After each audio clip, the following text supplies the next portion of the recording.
Back in the shop today working on these two folders from the previous video. It's a Damascus frame lock and a liner lock.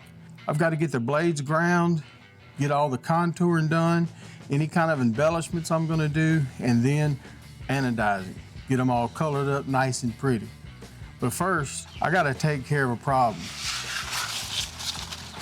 Time to do some purging. About every 2 weeks or so, I have to go through all these belts and pick out some ones that I can still use, mainly for deburring or some hogging, like on this 50 grit belt here. I can still use it for hogging. It has some good grit left on it, and I can break some of this up. It's a ceramic belt. And I try to get the most out of them because this is where the most expense is in any knife shop. These things are outrageous and you use them up. I always recommend using fresh belts when you're grinding bevels. If you don't, you'll cause other problems, you know, with divots and you'll even burn your blade if you're not careful. Because I like to do 99% of my grinding after heat treating. So I'll go through these belts, pick out ones that I can use for stuff like that.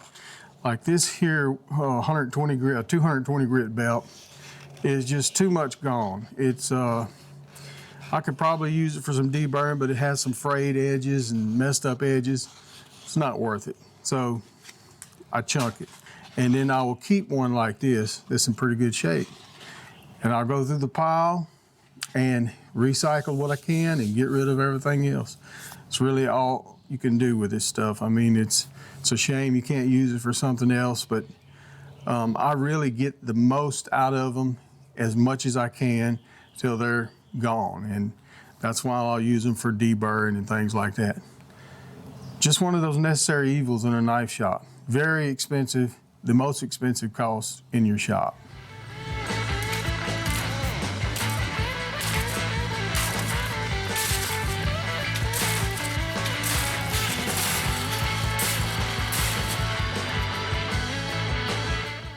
All right, with all that mess out of the way, now I'm gonna go ahead and put some center marks on my blades, get ready to grind them. I'll grind them before I do the contouring on the handles. No specific order, it's just the way I'm doing it today. And I'm just using a homemade scribe. And I'm gonna put two lines in here. I like to have them about 30 thousandths apart. And that way I can, you know, keep it centered for one, but I can see where I'm at and creep up on the final thickness when I go to finish grinding them. I like to be around 15 thousandths or so. You need to be under 20 thousandths at least for a good edge that'll hold up to most cutting. These will be hollow ground, so I'm gonna bring them down pretty thin, probably around 10 thousandths at the final finish. But I'm just gonna come in here and scribe some center marks.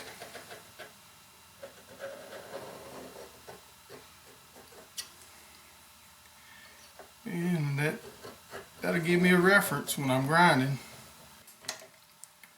So I've got my marks there on that one. I'll get this one marked and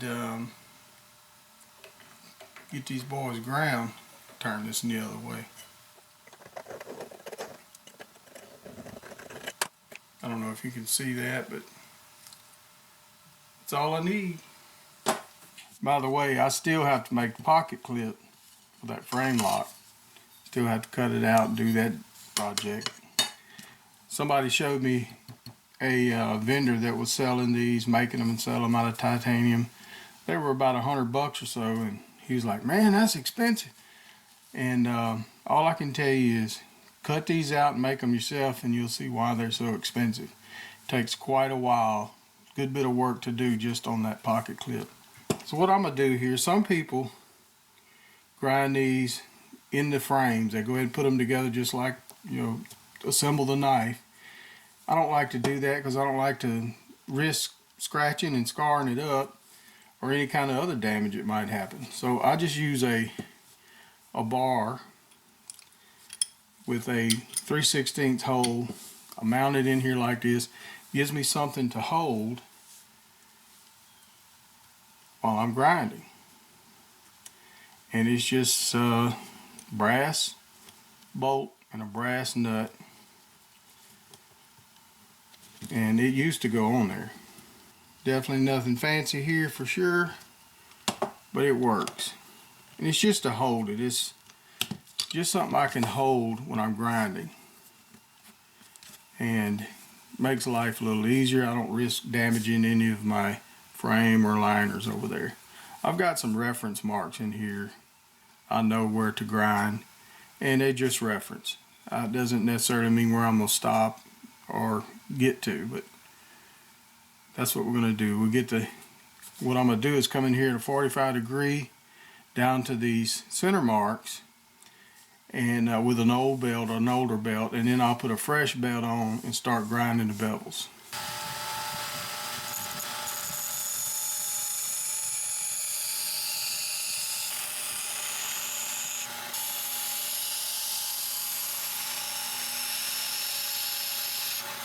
I want to stop a second and explain a couple things to you in case it may help you.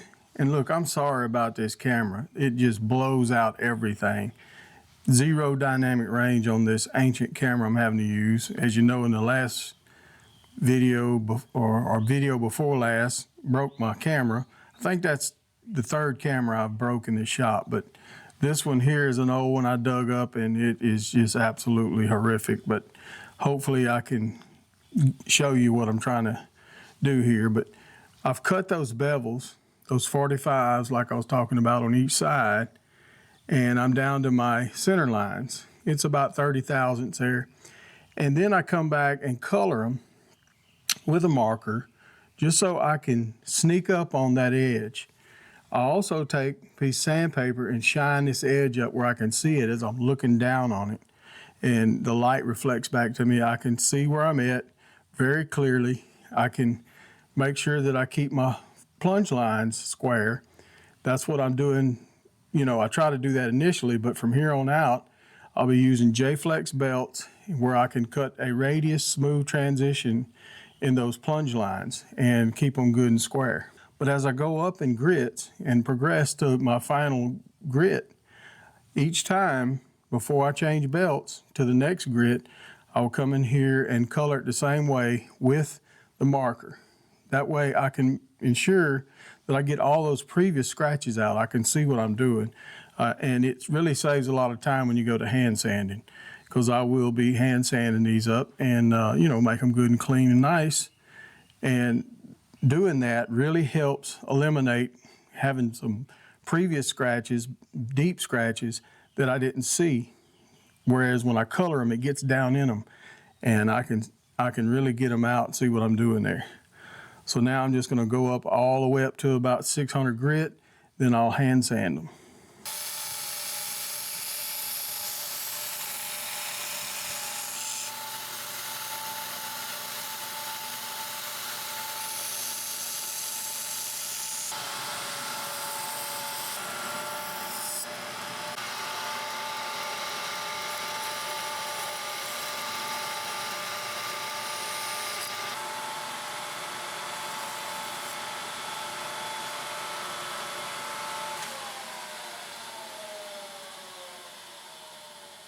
All right, I've got my blades ground and hand sanded. Now this is the Damascus blade clip, and I want to put a false edge on here. So what I do is just put me a reference mark right down the center, and I'm going to use a wheel because this has a curved clip. I use a wheel. If it's a straight clip, I'll put it on a flat platen and cut it that way. But basically I'm going to come up here and just eyeball it and cut that clip in. I'll start with a 220 grit belt, and then I'll work up to 600. But I'm gonna take it from the top of the clip, and it'll just slightly end at the point. I don't want to grind in, just it'll taper right off to nothing at that point. Gives it a neat little look, but at this point, everything I've done to this blade, it's ready, other than etching. I can screw it up right here. A lot of work. So I try to be careful.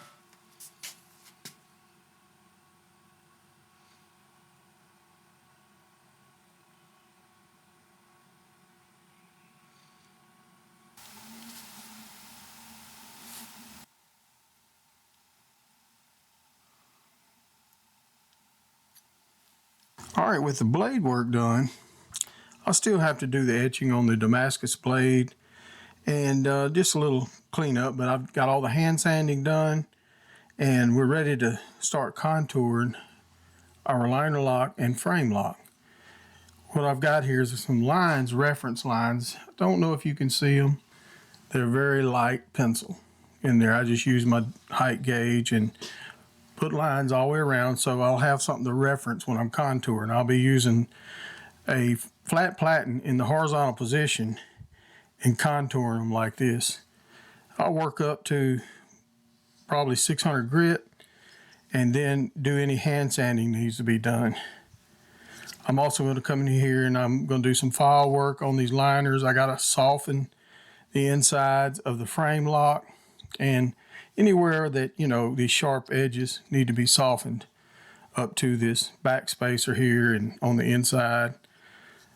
A lot of detail work left to do, but we're getting there. So I get over to grinder and start contouring this liner lock first.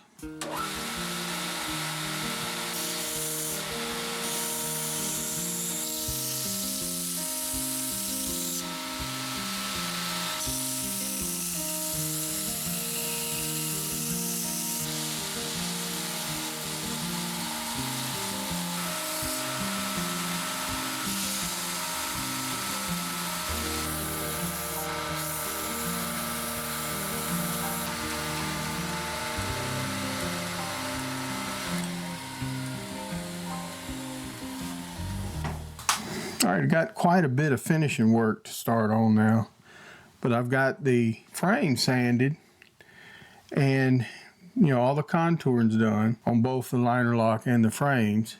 Now what I need to do is come in here and soften the insides of these frames up to where the back spacer is. I've got a little reference mark there, and I'm just going to go over the slack belt with a 600 grit and just soften this up. I've also took the liners and put some marks all down the spine and around to the bottom here. And then I've flipped them around where the insides are now on the outside. And I'm going to do the decorative work here, file work, but I'll be using carbide burrs and my 272 small wheel. And I'm just going to come in here and start doing that work. I've also prepared the blade of the Damascus folder, and I've put some resist in there, which is just fingernail polish, inside the pivot hole where the bearings are going to ride and where the detent track is. And I've also got it on the lock face. I don't want any etching in those areas. I want that to stay the same, and that track will be smooth. That's not etched. I've also got just a little in there where the starts and stops is on the stop pin. So I'll be etching the blade, and I've also prepared the back spacer by putting resist down in the thread holes. I don't want the threads to etch. I cut out the pocket clip, but it has to be profiled and shaped, drilled, and all the mill work for that. So quite a lot. First thing I'm gonna do is go soften these up, and we'll start right on the liners.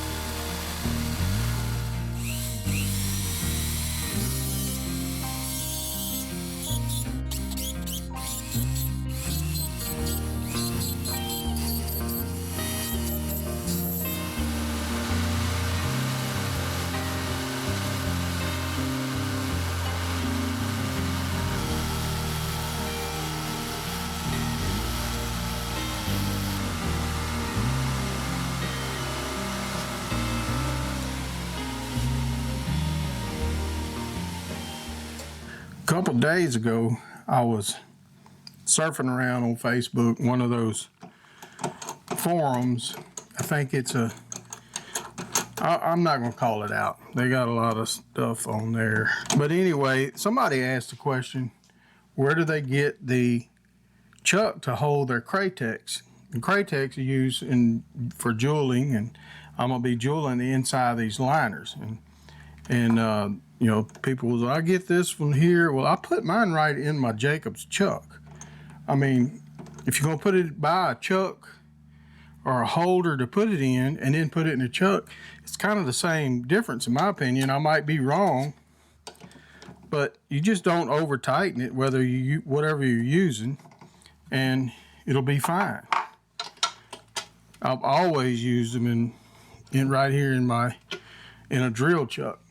So anyway, I'm gonna go ahead and jewel the inside of these liners and make them purty.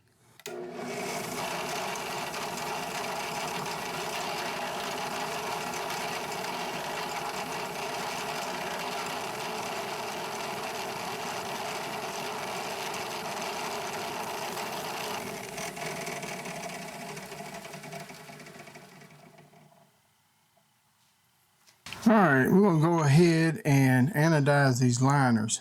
Now, I've already colored the backspacer. I flame colored it. I wanted it to be a little different where it would stand out against the liners. So I'm probably gonna go up to a little bronze color with these. Get my power supply on here. And let's see what we can do here.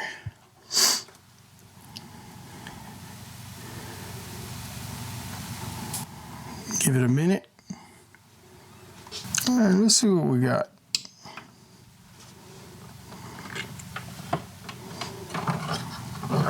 It's hard to see in here with this lighting I've got, but that's pretty close. Let go just a little more. Let it set a little bit. All right, I'm gonna call that good. Take it out there and see what it looks like. All right, I don't know if you can see that, but it's more of a blue than bronze. The edges look kind of bronzy, but I could sand this off and redo it. I don't really care about the inside being dark like that, but I actually kind of like this. I'm gonna put it on the handles and see what it looks like and go from there. If it's too dark, I'll take it down. This is the backspacer. I don't know if you can see that, but I'll have to get some good shots of this so you can see it. But I wanted it to stand out, and it does. And it has some of those colors in it. So I'll get it together and take a look at it.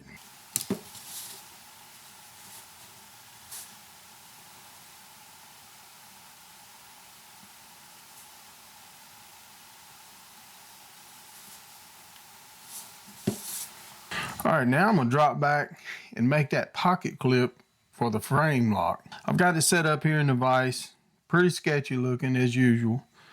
And I gotta take about 87 thousandths off, and that way I'll have about 50 thousandths or less to give it a little spring when it goes into your pocket. Then I'll have to do some shaping on it and that sort of thing. I've got holes drilled in it here and tapped into this block. I've got a 13/32 end mill in here, and I'm gonna cut it that way to give it a nice radius on each end, and that way it goes into the pocket smooth and we don't have any snagging, that sort of thing. Let's get on it.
All right, I think we're about finished with these. I still need to sharpen them.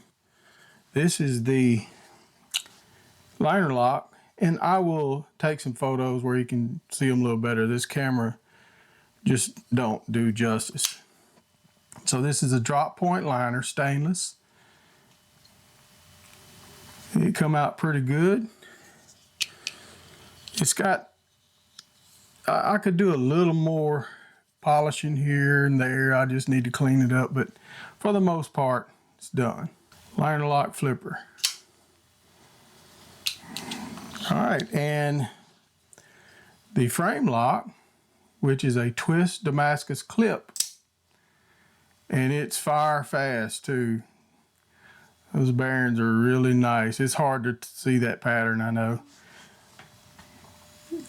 I did a flame coloring on the frames, and then anodized with the electronic device on the clip. I'm not really 100% on the clip color yet. I may go back and do some work on that, take that off and change it back, but got gold screws in there, and I mean, it come out really nice. So like I said, I'll put some photos where you can see some good pictures of it and images of those. But now I got to drop back on the 4 frame locks I was working on that are just stainless frame locks like the liner lock is. But I hope you got something out of another day in the shop. I want to thank my patrons. I really appreciate your support. And I want to thank the viewers. I really appreciate you watching, subscribing, and all that stuff. I hope to see you on the next video where I'll be working on those frame locks and making some Damascus steel for another project. Thank you for watching. We'll see you on the next one.